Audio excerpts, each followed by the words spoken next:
when I pitched the show to BuzzFeed, they said that it was a bad idea. Sorry. And then they tried to recast me in my own idea. Oh, Stop. my. 2 non-Asian people. And I was like, Bro. and it was an executive there who actually was my friend, but she was Asian American. And so I was like, what are you doing Wow. here? What does she do now? She's over at an agency. Okay, never mind. Yeah. Sorry, I just had to be like, And yeah, I don't know. It's just like, that wasn't like overt racism at any point. It also was by like my own people, but it was like, oh, this is just like the mindset in Hollywood. Like, I see. they want to like put blockbuster people in your show to make a blockbuster instead of like using an unproven person like me to make the show good. Right. But yeah, and then the show blew up, and obviously it became bigger than any other show at BuzzFeed.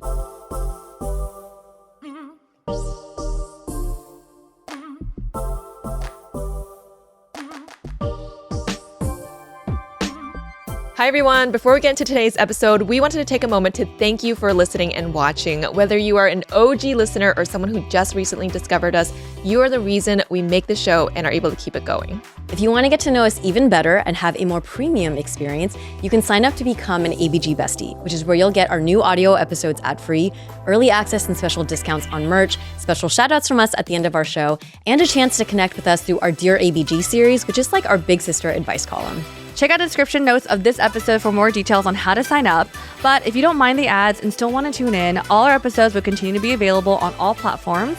We appreciate you all and thank you so much for the support. Today's guest is someone with a warm and silly personality who won the hearts of millions on the internet starting a decade ago. The through line in all his projects is his interest in creating cultural connections through his undying, unapologetic love for food.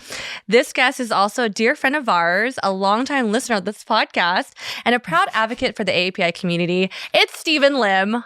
Hi, That's Stephen. right. Thanks for being here, Stephen. You're welcome. Thanks for having me. Of course. And yes, it is true. I am a longtime listener. I might be one of your first like 500 listeners, maybe first 100. I think I was pretty early on the train of ABG.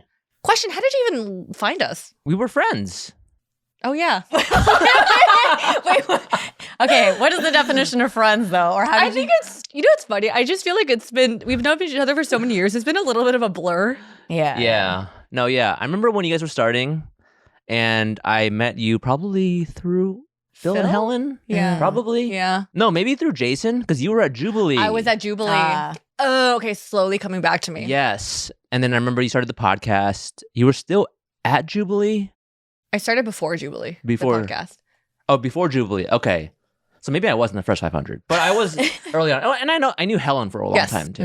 Okay. I think I remember meeting Stephen for the first time at Unfo. Yes. And at that point, you had been listening, and you're like, "Oh my gosh!" And I just remember I was like, "This kid is so sweet." I looked at his kid, and I was like, "Oh, he's so sweet." Yeah, because you were like talking about we were talking about stuff that we had shared in the podcast, like in conversation. I'm like, "Oh."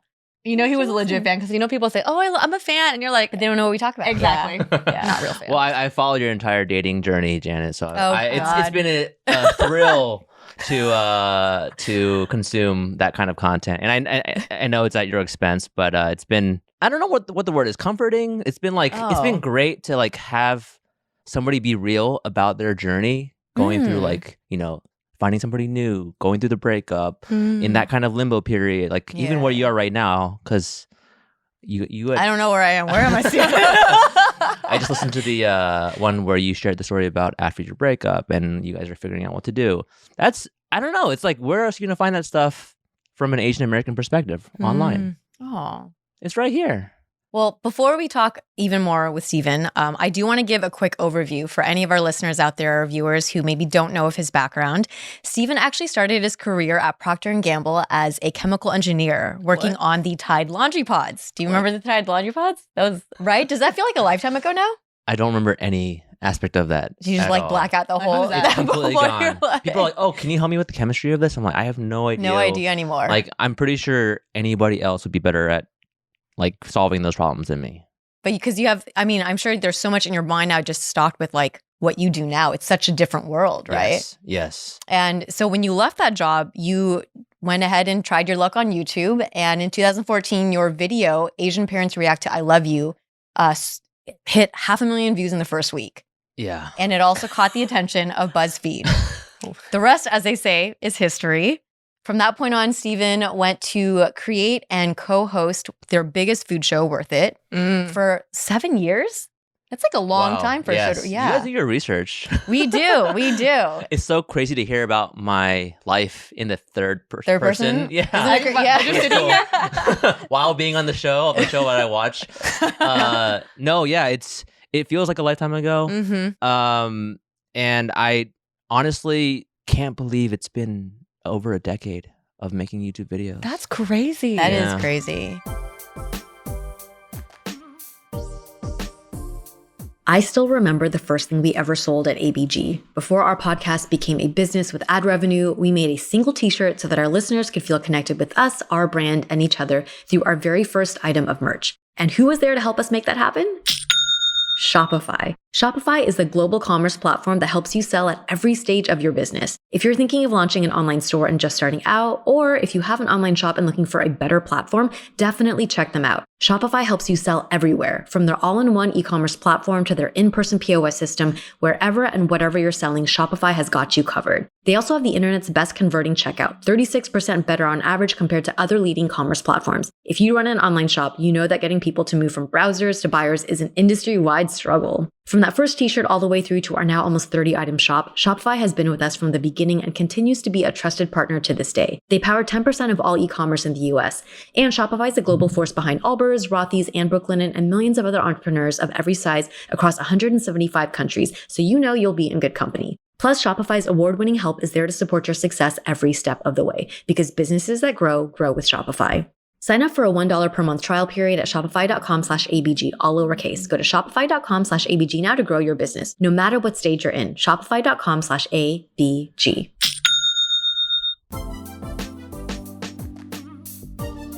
Even thinking about Worth It, that was a while ago, right? Does that even feel like even another lifetime ago as well? Gosh. I mean, those memories are definitely locked into my brain because there's a lot of emotion wrapped up in those memories.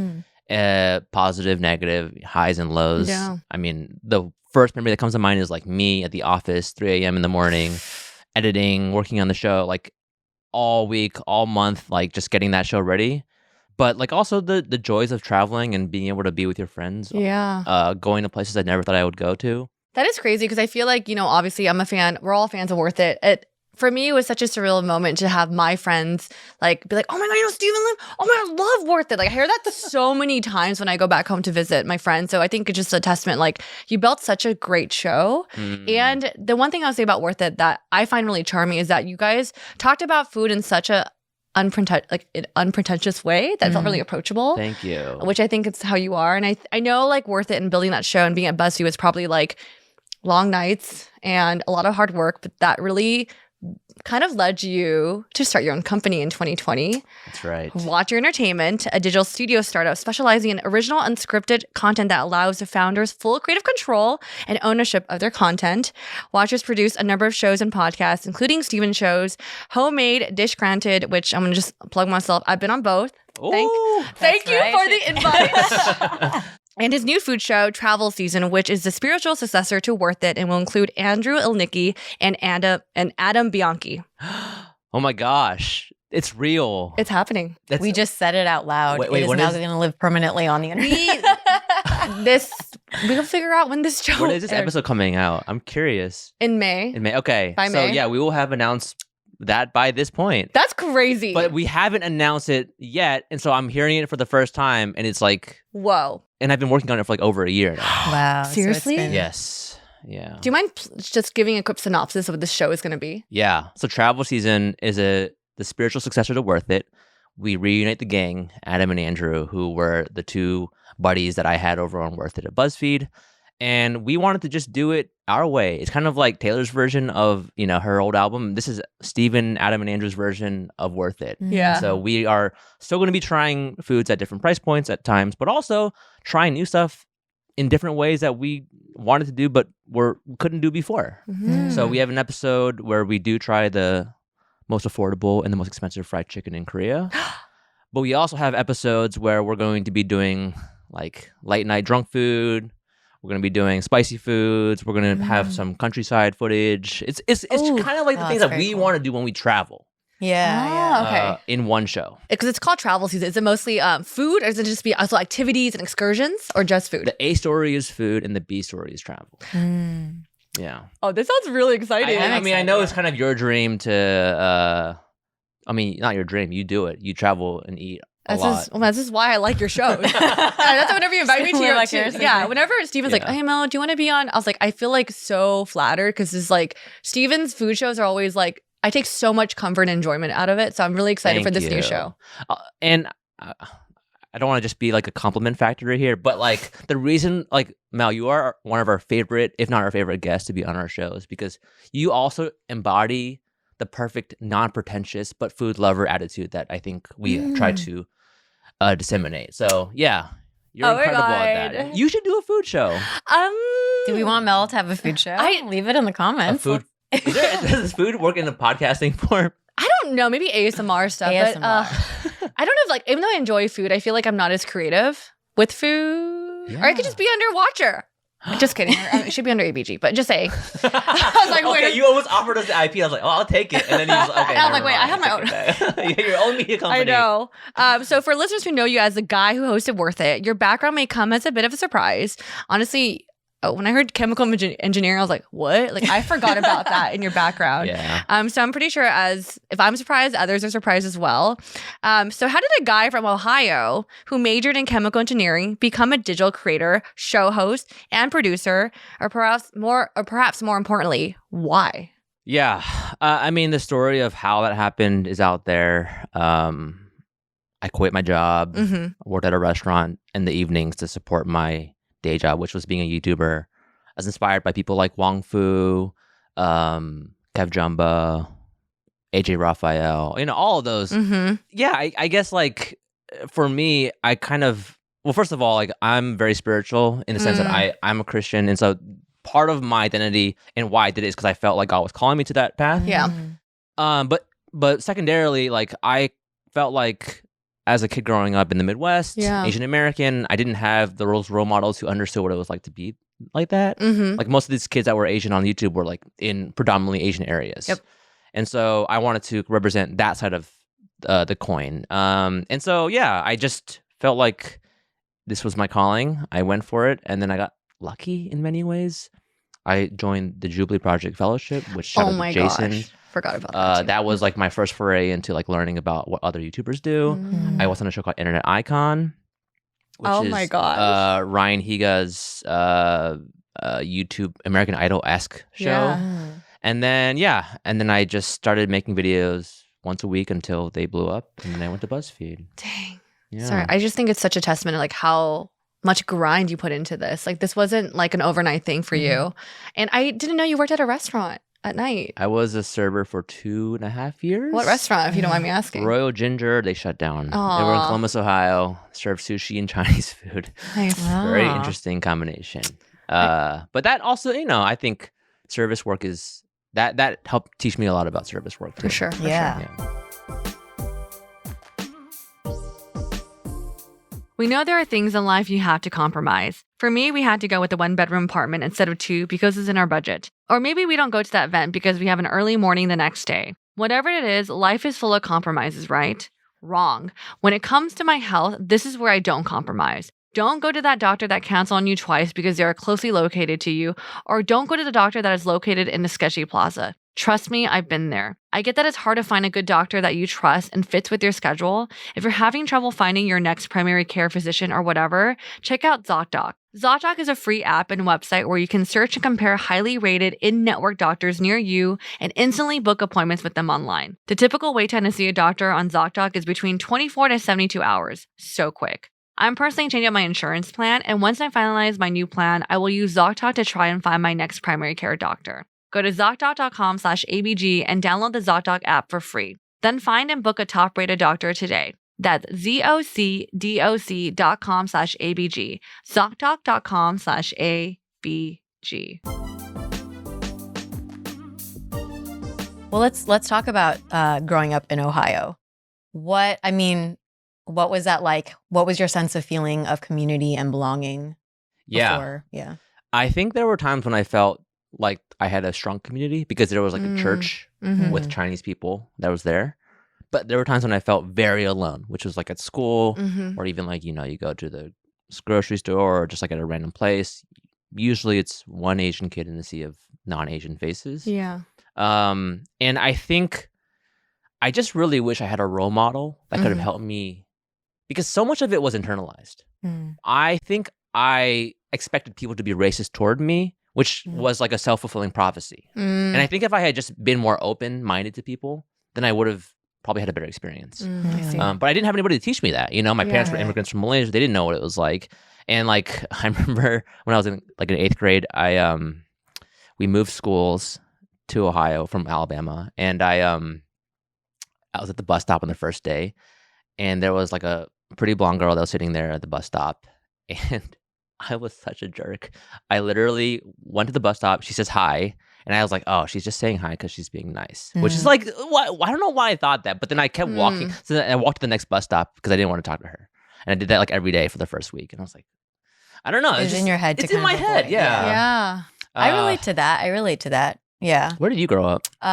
Mission Viejo. So Okay, yeah. I'm in Southern California, so Oh, not so- too far okay. from here. But I had a very similar situation where, there was like a blonde-haired, blue-eyed little boy who was like crushing on me and I would be like, oh, he doesn't like me. Just like, just kind of brush it off like you just because you automatically think that it's not, that you are not desirable, that there is like an idea about you. Yes. And then, that does like, then maybe impact how you carry yourself through the world and how you view the world for a period, right? What do you think changed that for you? Even among the Asian community in Ohio, I felt like I was an outsider at times because I tend to be more creative and I see. there wasn't that community out there. So I think once I moved to LA was when I really felt a sense of like, oh, this is like my people. These are like who I was meant to be around. Shout out to Jen Ruggiero, who was my fellow desk mate at Buzzfeed for like 3 years and who was like just such a cool girl and just taught me so much about like just, I don't know, living life and just like not caring about things. And then shout out to like all of the people in this Asian American digital and entertainment space. Too many to shout out right now, but I guess I will shout out one person in particular, Dan, aka Dan, who was very welcoming to me when I first came out here. Even though I did apply to ISA and it got rejected. We'll not talk about that. Dan be like, But in other ways, he would always be the person like bringing me into community. Yeah, and that was very good at super, that. super nice. Yeah. oh, we love Dan. He's I love also Dan. he's very good at bringing everyone together, introducing people to like who they think they'll connect with. Like Dan just I think he's not, Dan's just great. He's great. And also, he's the first episode I listened to of the ABG podcast. Because that was the second episode? Or what episode was he on? The second one was the fuckboy episode, and that for sure wasn't Dan. Oh, that wasn't Dan. Yeah. What episode was he on? No, he was Dan on the second season. He was. Second He's season. talking about Second his season. adoption story. Who was on the fuckboy episode? I'm still curious. Oh, I'll show you a photo after. Okay. We're still friends. Like, we're cool now. Okay. You went to his wedding? Yeah. No, that's another one. But he Wait. was in my fuckboy. yeah. He's- Well, I he haven't- was in the episode, but he was not the fuckboy. Oh, Yeah, yeah. Sorry, I was yeah. asking who was... I can't remember. The guy, fuckboy I guest. was interested in? Yes. Yeah, well, I'll show you a photo later. Okay, so let's take some time to talk a little bit again on your time at BuzzFeed Great. and on Worth It. When you started there, you were very clear in your mission and wanting to share Asian American content or Asian American focused content. Yes. What was your idea of the type of stories that you wanted to share? Yes. So when I went to BuzzFeed, I had a very like averse thought. Like, I don't want to be the guy who sells out. And so I was like, I got to make Asian American focused content. And I think that the old version of Steven would think that the current version of Steven is a sellout. Oh, interesting. But what I've learned in that process is that you can't just be the guy preaching to the choir about, the guy who's just yelling about these issues and says that they need to change.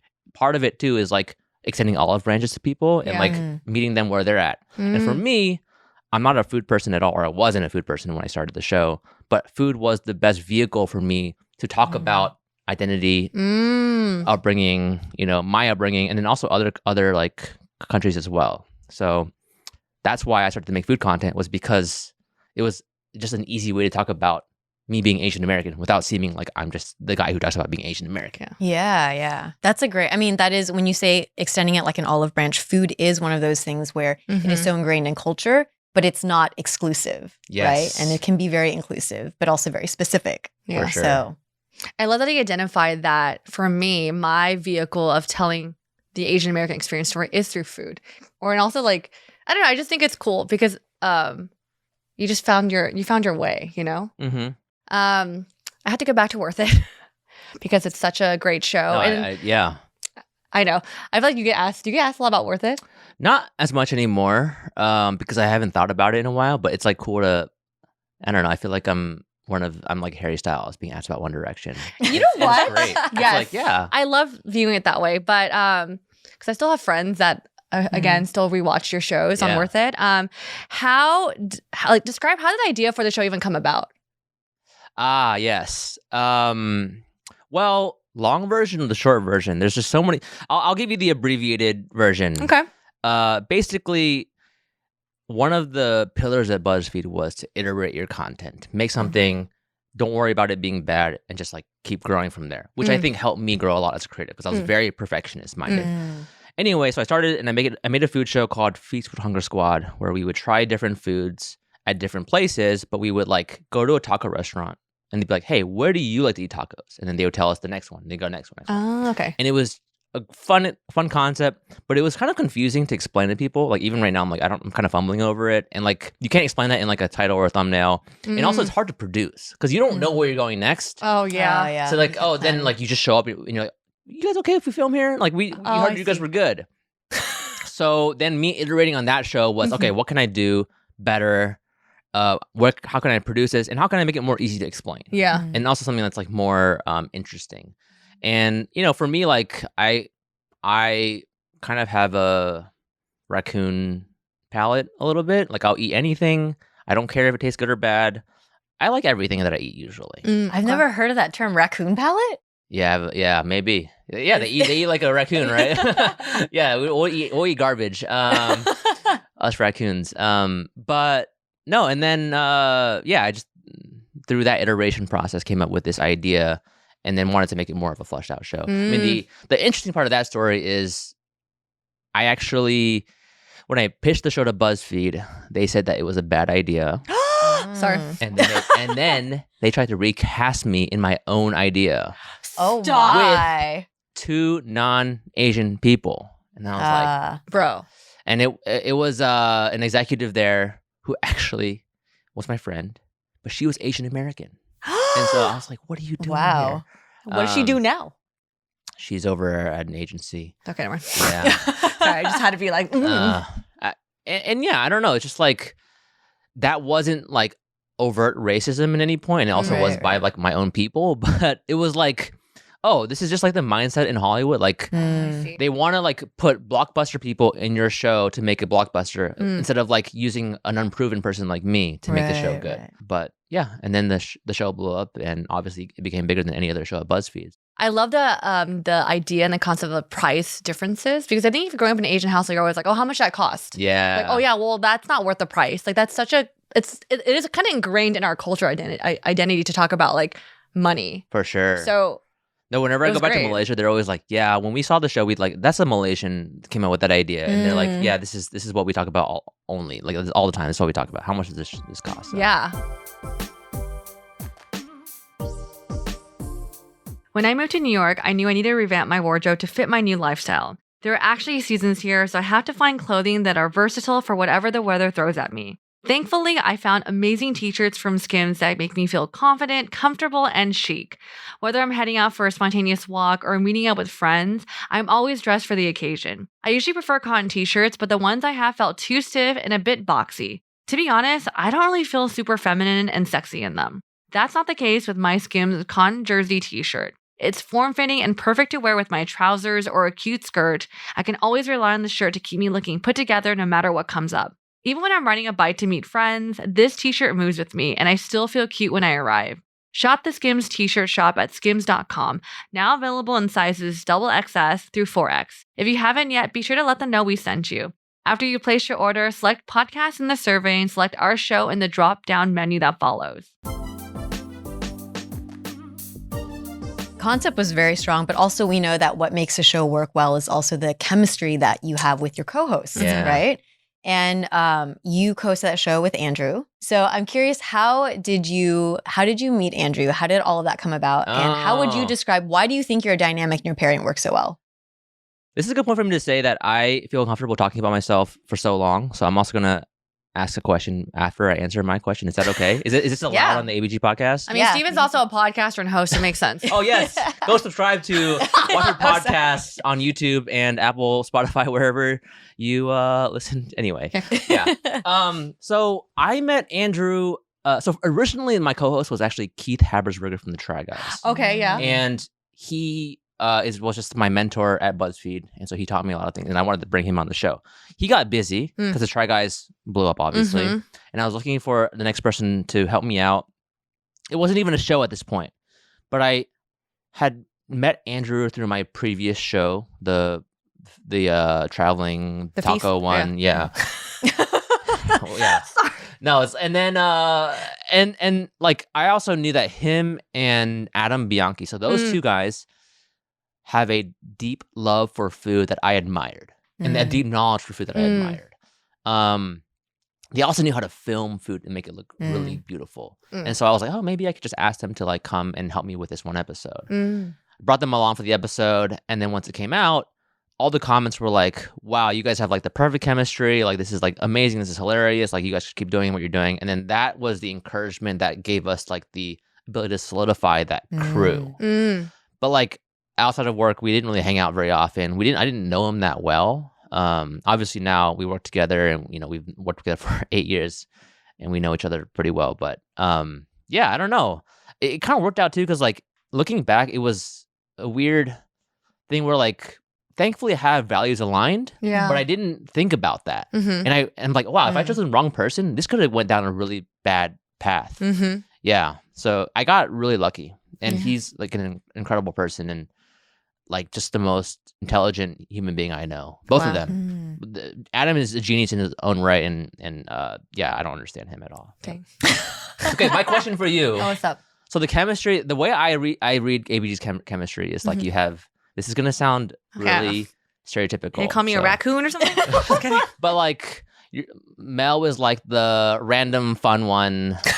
Okay, I'll take that. Janet is like the measured, studied one, and Helen is like the kind of the glue, playful person.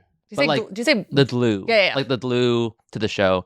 And I don't know if that's true or not, but like, did you guys manufacture that chemistry and know that was what you're gonna have on the podcast before you made the show?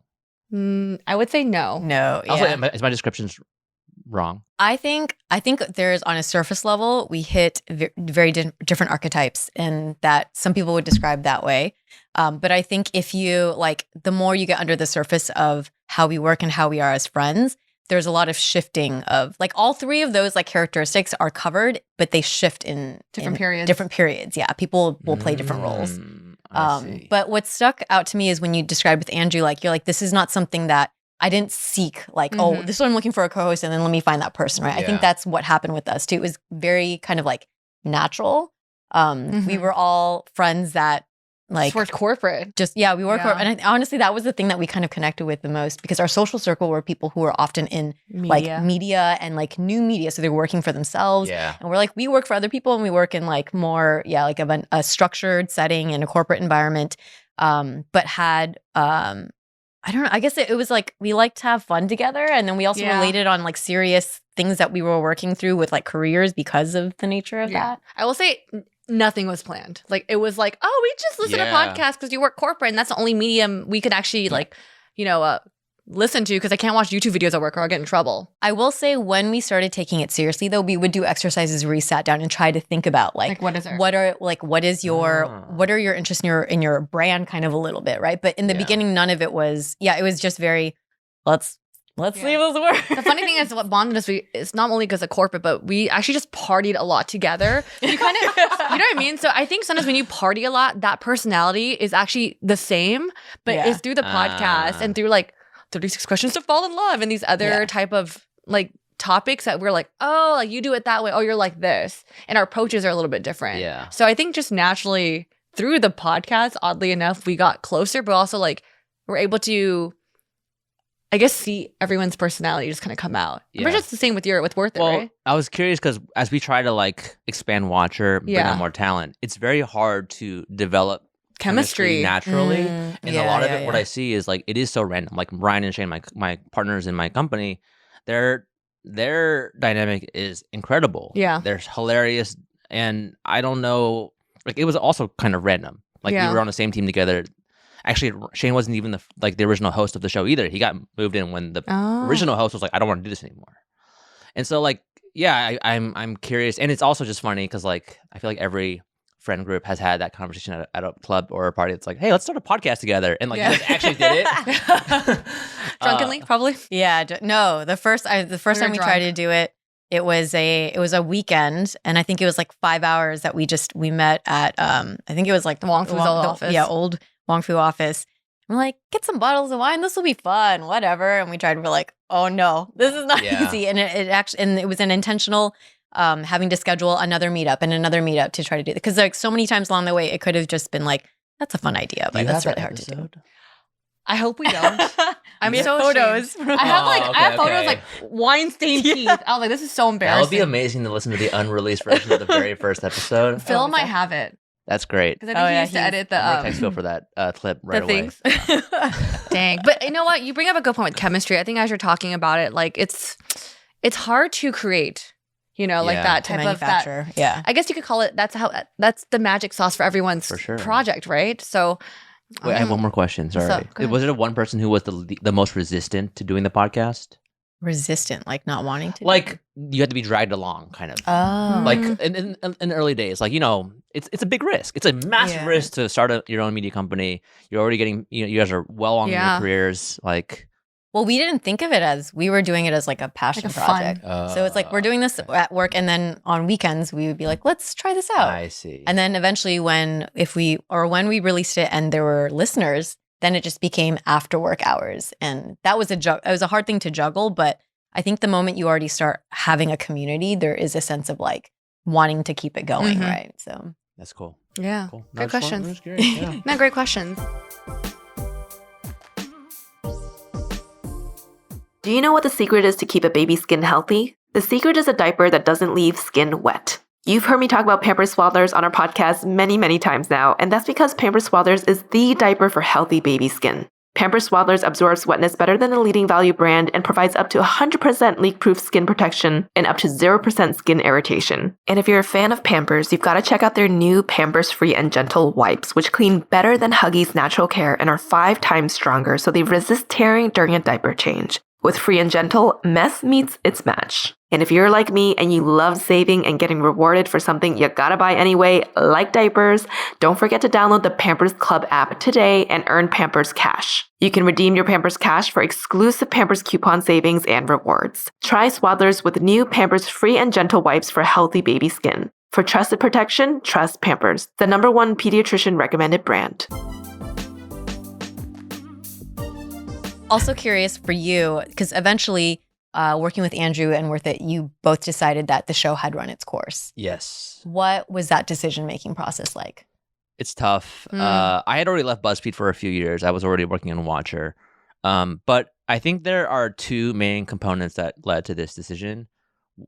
One is internally facing and one is audience facing. And I think internally, we weren't feeling creatively fulfilled anymore. We weren't feeling like it was allowing us to tell the stories that we want to tell. Yeah.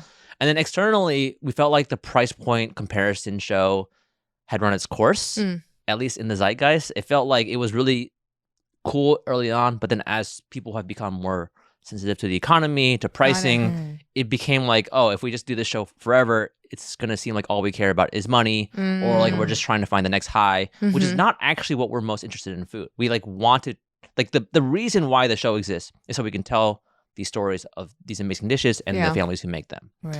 And the high price point is just the lure to tell the story of the first two locations as well. Well, I'm excited you guys are back together on the new show. I'm so excited. Yeah, and please watch it. It's so tough to start over. It feels I don't know. It is Do you think it is starting over, or is it kind of just it kind of feels like it, yeah. And there's I'm pretty sure you feel this pressure of like, okay, well now I have this new show with the same guys that did Worth It, and Worth It has this like aura to it. You're like, how can I deliver on that level? It has to be better than the first show. Because they're going to naturally compare. We won't, but yeah, we will naturally compare. Yeah. Yeah, it's just innate. But yeah, so we've worked on it since. So I had spent a few months last year recruiting the guys. They were obviously interested, but there was just some loose ends they had to tie up. They left Buzzfeed. They joined Watcher. And then we've been working on it since, I guess, like July last year. We flew to Korea and filmed 6 episodes of that. Back to Steven. Okay, so I think obviously, like, you've went on this journey and you found yourself being a content creator and a very successful one. And I'm pretty sure you had to deal with like, quote unquote, like not overnight success, but a little bit of fame. Like a lot of bit of people fame. know you for sure. Like when people found out I knew Steve, everyone's like, oh my God, you know Steven Lim? And I was like, yeah. And I was like, so I got that a lot. So how did you deal with that? Like, how did I deal with it? Yeah. And was it crazy for you? I dealt with it very poorly.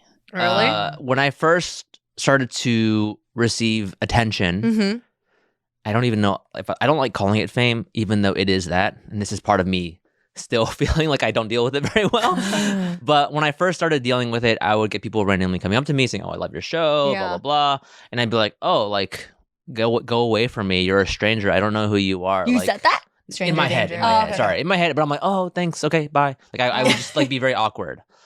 And then at some point, because like, also when it happens, nobody's teaching you how to like deal with it. Yeah. Was it so you felt like it was just like the random person I don't too much. Too like, much. Like, I don't like attention already. Because are you an introvert? Yeah. Yes. Okay. Yes, I tend to be more like introverted. Got it. And then it kind of peaked when there were 2 things that happened that I was like, oh my God, this is like very real. One was we were at an airport. I had flown to Korea to film like early on for Worth It. And somebody had like found out. Well, so I was like, oh, I'm excited to go to Korea. Yeah. And I didn't say when or how or whatever, but I showed up Korea and there was somebody waiting for us with gifts.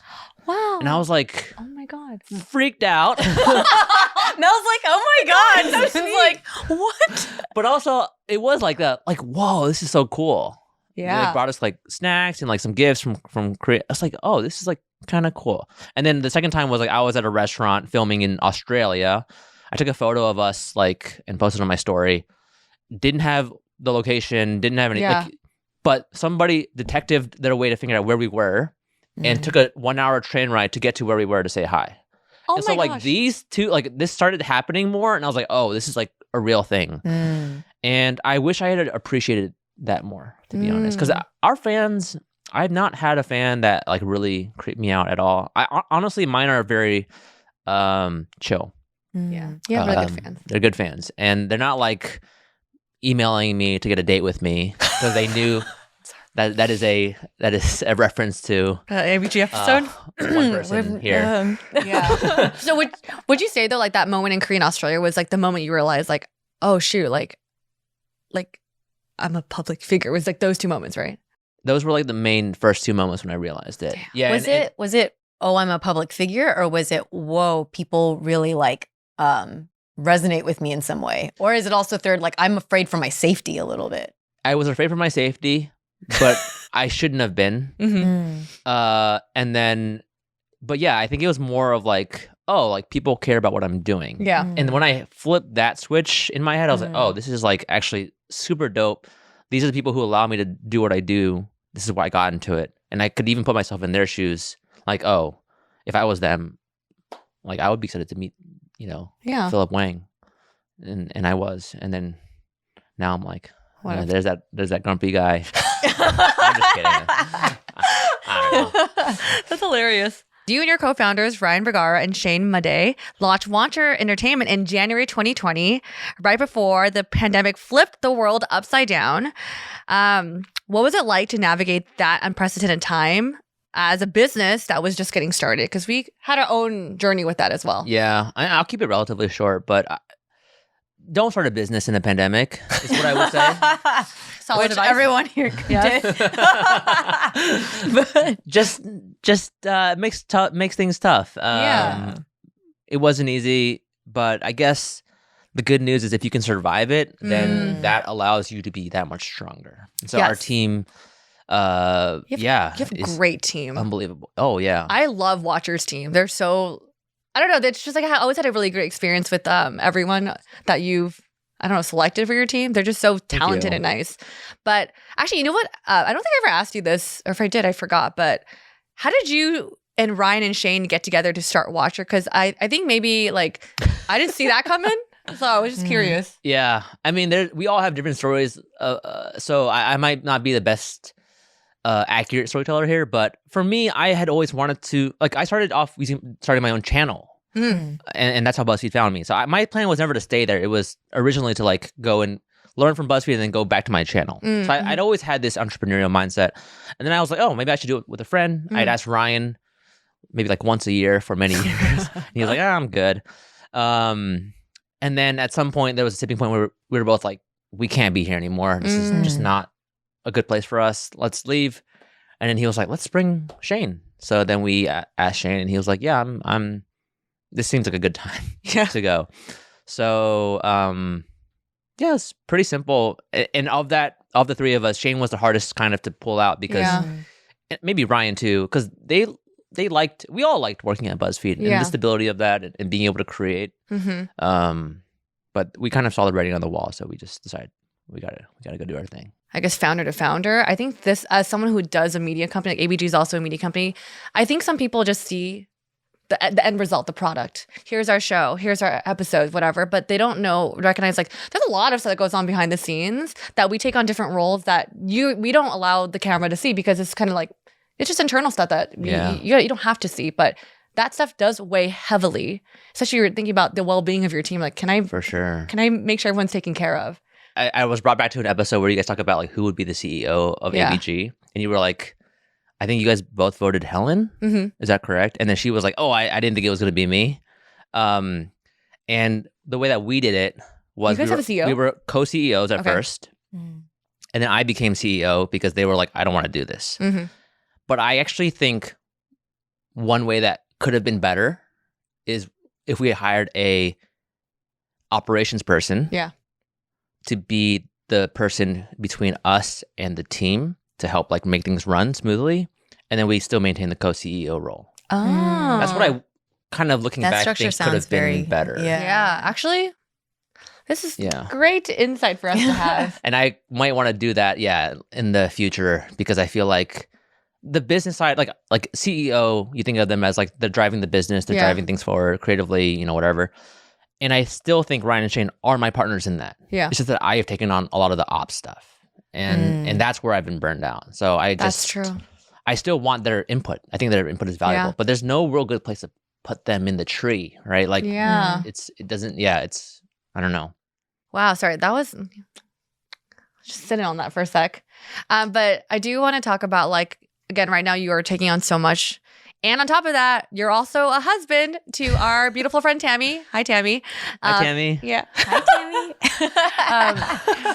I love your love story there because I remember you coming up to me one day and being like, I met this girl. I am in love. I was like, whoa, that happened quick. But we'll get back to that. And you also own 2 dogs. And you also are out and about a lot. So how the hell do you juggle everything? Like, work-life balance? How's it like? No, it's bad. Is there a balance? No balance. Do you guys have balance? Sure. Yeah, it depends on the definition of balance. I'm very well, okay, I don't think I take on as much as you, but I need my routine or else I will not function. So I guess a little bit more. I admire people who have boundaries in their lives, who are like, I am going to leave work at 6 or 7 and I'm just not going to think about it. I can't do that. I don't know. I think it's like my dad is kind of been the role model of like how I should operate as a employee or as a somebody in the workforce, and he worked day and night. He brought work home. He was on calls at late, and he's very successful. He's the president of NJIT right now, and it's like, wow, like I know what it took to get you there because there was not a minute that you were not working. And so that's kind of what I've been ingrained to do. Yeah. But as I've started to watch her and, over the past year, I've just had to force myself to be like, okay, I'm going to just turn my brain off after a certain time, usually like 8, 9 p.m., and just not think about work. And it's, I don't know, it's really hard. And then obviously like the stress of, not stress, the joy of having dogs. It can be stressful. It can be stressful. Yeah, you have living things depending on you. Yes. 2 energetic dogs. Yeah. Very energetic. And then also, I'm married, and that is actually a true joy. I mean, sorry, the dogs are a joy too. They're all a joy of my life. But it is a lot. And as easy as my love with Tammy has been over the past 5 years, it still requires work. Yes. And it requires time. And we have had to give up dates to start our own companies. And she's the founder of Hate is a Virus, and she has her own stuff going on. It's probably why we love each other. Like we respect each other so much, because we both also have things going on that we love seeing in the other person, and we have that in ourselves. But yeah, I don't have balance. I'm working on it, and I would recommend people to establish boundaries in their lives, because I don't think this is healthy. Are there things that have happened, or any instances that made you feel like, oh, this is not, like, I'm out of my boundary, or the boundary's gone? That's a great question. Sorry. No, it's I've talked about this with my staff, but it's just, I'm thinking about like my crew out there who are gonna watch this episode and be like, oh my gosh, Steven, are you okay? But yeah, like I think I really hit a wall in January of this year that I physically, emotionally, spiritually, everything, I was just completely burned out. And I've never been burned out before. Again, part of why I do this, because I love it. But I just felt like I couldn't continue anymore, but I have to. So what do you do? So yeah, that's where I have forced myself to start making boundaries. Thank you for sharing that. Yeah. Dang. Yeah. Sending you love. Thank you. I really hope you and Tammy go on a really good honeymoon this year. Oh yeah. Yeah, because you're getting a formal. We're doing our renewing of vows. Renewing vows. Because we got married in the pandemic. Yes. Yeah. Let's talk about Tammy real quick. Yeah, let's talk about Tammy. If you guys haven't met Tammy, she's literally one of the kindest, sweetest person you'll ever meet. I can see why when Steven met her, he was like, I'm in love. And that was can I ask how, when did you know that you were in love with her? Like instantly. How far was it love at first sight? Yeah, really it was. I mean, I met her because she was an entrepreneur. She's an entrepreneur, and I was asking for advice on how to start companies. So watch her and Tammy are kind of tied together hand in hand. Wow. So you were like, can I just chat with you about work things? Yes. And then when I met her, I was like, wow, you are unbelievable. And on that first day that I met her, it was like a work interaction. I asked her out.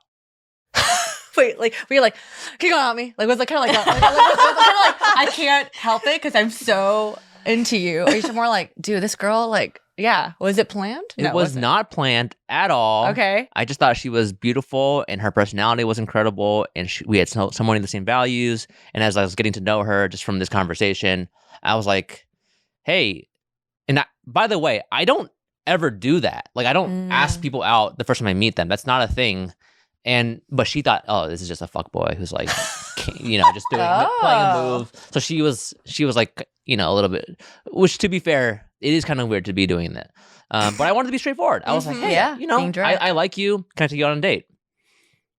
Very brave to say. She's like, and she said no. Wait, seriously? Yeah.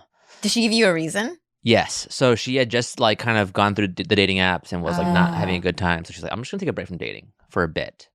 But obviously the chemistry was there, and we did end up going out eventually. Obviously, we're married now. Yeah. Um, There was a period where you guys were figuring it out, though. there was. I remember you're like, oh, yeah, we don't know. And I'm just like, you're like, I'm praying really hardly that we come to each other again. And I was like, dang. Yeah. Steven's like, That was one of those things where, oh, man, I wish I could talk more about this. Maybe it. well, definitely gonna, different yeah, let's do episode another or one. something. But when I had to let go of her for it to work out. Oh. Because I was holding on so tightly, and then eventually I was like, okay, you know what? I think this can't be the only thing that consumes my mind, and I have to be able to move on with my life. So I actually had to let go, and then serendipitously, we saw each other again, and then we hung out, and then we started dating. And that was thankfully to ISA.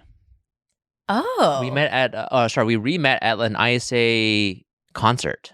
Were you guys there? Which one? We went to Mama Lion afterward. Wait, is that the one with Yuna Kim? It was the one. Yes. Wait, not Yuna Kim. Sorry, that's Yuna It was the Kim. one in the big Yuna's the ice skater. auditorium. They messed the ticket sale, so they were like, you know what I'm talking about? Yeah. I Wait, remember I'm that. curious. So the reconnection. So meaning you both decided we're not talking anymore. Yes. And then you see each other at this concert. Yes. Who approached who? I approached her and she was avoiding me. And she was course. avoiding you. And then Okay. she had driven there, so I was like, "Oh, I can help you navigate to Mama Lion." And so I just jumped in her car. You just showed up in her car? I jumped in. I was like, "Hey, I can help you." And she's like, "Okay, yeah." She's like, "Okay, yeah." Even though I think she was trying to like have other people come in the car with us. Ah. And I was like, "No, you guys all go in the Uber with Andrew Chow. You guys go together." Sorry, this is hilarious. Yeah. Wait, so then what happened? And then that night at Mama Lion, she was just walking around. You know, Mama Lion. Do people know what that is? It's like a loungy Club, clubby lounge bar. club, yeah. It's not really a club, not really a bar, not really a lounge. It's like all of them. And she was like just kind of talking to people, and I was like trying to chase her and talk to her, but she just wasn't. She wasn't down to chat with me. And then we tried it later after that because a lot of us went back to my place to hang out, including like, you know, people, our friends. Yeah. That makes. I used to live. You lived nearby back then. I was in K-Town. Yep, I remember that. Yeah. Dang. Oh, that was a night. Okay. Wait, so I'm like processing the story because it's like you saw her, you were like, it sounded like love at first sight. Yes. And then you feel like you had to let her go a little bit. And you saw her again. But you have been the pursuer. At that point, I let her go. And I mean, there's so many holes in this story, and I would love to fill it out with her. But there was a point where, when we finally got to talking, I got to just share my heart and where I was at with it. And her kind of seeing how much I had, because she had known how hard I had pursued her. Yeah. And seeing me go through like a mature, I had gone through it. I had matured in the process of pursuing her and letting her go. And that was attractive to her. Sorry, that was tragic to her. Sorry. Actually, that was hot to her. I don't know. Sorry. I could have. Yeah, we haven't really sat down and talked about your love story in a while, but Oh man, yeah. Oof. I'm gonna talk to her about this Thank after. goodness and she it's so funny because we were all at the Bopo Mofo opening in the Artesia location. Yeah. And She's my matchmaker. Mel came over and was like, That's right. I totally like, forgot about that. I'm connection. ready, guys. You guys know anybody? Yeah, I know she. And Tammy goes, yeah, actually. So yeah, Tammy's my matchmaker. So Steven's wife is the reason why I met Ray. Crazy. Isn't this crazy? It's so crazy. Small world. Yeah, but we could talk about this forever. I love love. I thought we were talking about that more. Oh, sorry, but Well, I'm going to be the one to bring it back to the, I guess, Okay, back to thank the you. work, Thank you. back to Steven Okay. and his career, back to your work. I guess which is also your life too, right? Yeah. It's a big It part of who is. you are. But with Watcher, what is it that you envision for the future? Thank you for asking. And I am excited to talk about our future because we've made a massive shift in our business strategy. okay. We are going to be launching a streaming platform for all of our content starting on May 31st. And you'll be able to catch all of our new stuff, all of our old stuff, advertisement free. Oh, Wow. Yeah. you guys like literally create your own streaming service. Yes. Sorry, I'm Yeah. hearing this for the first time. I'm like, how? As we've realized as YouTube has evolved, it's become in many ways a game of how to catch the most eyeballs. Yeah. And we're not interested in playing that game as much as we are in creating really fun, quality stuff for our fans. And so this feels like the best way we can do that. And we can not only make stuff that we can make now, but we can also now experiment with other shows and other IP and other talent. And this will allow us the playground to do that without the pressure of this new talent having to always hit the views. Right. Dang, this is huge. Yeah. Yeah. It's a big shift. Yeah. It's terrifying because it means that we need to have fans who actually care about what we're doing to do this. But it's exciting. Yeah. I think it's important for companies to evolve, to change based on the forces that be. Wow. Well, congrats. Thank you. That's amazing. Thank you. Whoa, sorry. Yeah, I think we're still like From reeling like little kid Ohio to like now starting your own streaming service is insane to me. That is, yeah. Well, I mean, when you put it that way. Yeah. I mean, we've seen it work. Some of our we look up to Dropout. Have you guys ever heard of Dropout before? Their college humor after they shut down. Okay. They started a streaming service called Dropout, and that helped them come out of the pandemic very successfully because their content wasn't advertiser friendly. I see. Sorry. And so it allowed people to support them in a way that they couldn't before, which is what we're trying to create. So, companies like Dropout, like Nebula, they do it on the scale that we're doing it at, not at the not the Disney Pluses or the HBO Maxes, but like the medium size, small size. That is so Yeah. cool. Oh my gosh, I'm still processing. Like we're hearing this for the first time as everyone else listening. Yeah. Well, I'm curious, like operationally for your company, then how is that? Have you discussed or can you discuss like how that's going to change how you work? So like how we're going like operationally with yes. So actually a lot of things are remaining the same. Okay. We're paying a third party white label service to build the tech behind it, which is great. And then we're continuing to create shows the way that we do, but then we're able to now take more risks with what we're doing. So Travel Season is an entirely new risk that's part of this whole plan. Yeah. We're taking Ghost Files abroad. We're bringing back old shows that were loved, but were not suitable for YouTube. Things like that. And then bringing in new talent. Would love to bring Mel back, but unfortunately she's damn it. She'll be back in LA. I'll come back for this. Oh no, I was saying you're ABG. You know. Oh yeah, just kidding. I won't come back. Join our streaming service. But yeah, no, it's just really it opens up the possibilities of what we can do. Yeah. That is so cool. Thank you. Wow, look at you. It's nerve-wracking. You're scared, but it's also exciting. Yeah. And I think that's usually when people say that, that's when you know you're in a good direction. If you're a little bit scared, but it's an excited scared. That means a lot to hear, actually. So thank you for that. Oh my God. I'm here for your wise words. Janet's really good at that. It's part of why I listen to the podcast. Yes. Aw. So for all of our listeners and viewers out there, is there a place you want them to follow or reference for the launch? Yes. Okay, so you can subscribe to our streaming platform. You can find it on our socials. It's watchertv.com. You can watch there. And it's pretty simple. Go there, sign up, and watch some good stuff. Support us, please. And hopefully we can make stuff forever. Yeah. That is amazing. Well, thank you so much, Steven, for joining us in the podcast. Finally, after all these years. This is a dream come true. When Helen texted me, I was like, oh, thank you. I've been waiting for this text for so long. I know. When she showed us, I was like, that is so sweet of you to say that. But it's been a joy having you on. I feel like it's always so nice when a friend's on the podcast and like, you're just fun to be around. Thank you. And I feel like we don't hang out as much as we should, but it's okay. No. But your story is also very inspiring. And I think just listening to the progression of all the things that you've done, where you've come from, and how that's made you the person that you are, and the core values that you go into when you make your, the decisions that you're making with Watcher is also very, very inspiring to see. Yeah. So. Thank you. I feel like today it was nice to kind of witness the evolution of Steven. And that as a friend, it's been really nice to see. So again, thank you so much for joining us. And with that, we'll catch you on the next episode. Bye.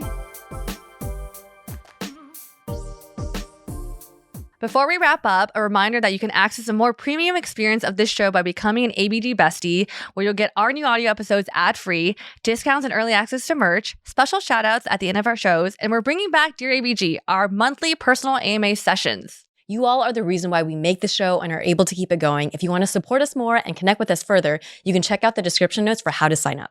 Hope you will join us and become an ABG bestie. Chat with you on the inside.